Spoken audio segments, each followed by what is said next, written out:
Hey, morning, Saturday morning. Just gonna do a little update on some of the stuff we've been working on.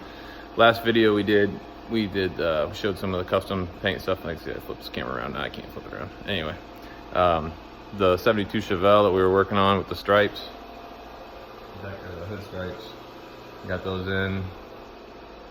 Painted the deck lid stripes, still got a buff fit. Worked on getting a couple of runs out.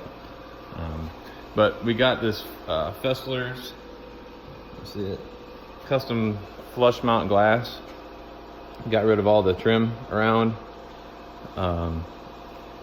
We fit it before we did the bodywork on the car, and everything was original except for the 1/4 panel. This quarter is original, that one was not.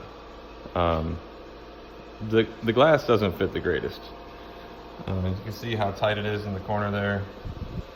It's got a big gap up here, but then when you go across, it touches up here and down not here so much, but over there.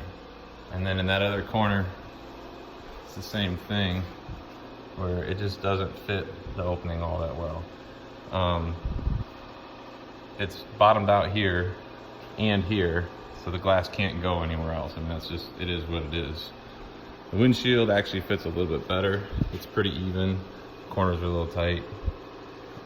Top fits pretty good. So it's a great look. I'm just not 100% impressed on the fitment of the glass, or the shape of it, I should say. This thing's coming along pretty decent. I ordered some Ring Brothers hood hinges for it to solve the issue when you open and shut these older cars. They kind of do one of these numbers going down. Sometimes the springs aren't exactly even on the pressure, so it'll drop one corner down or whatever.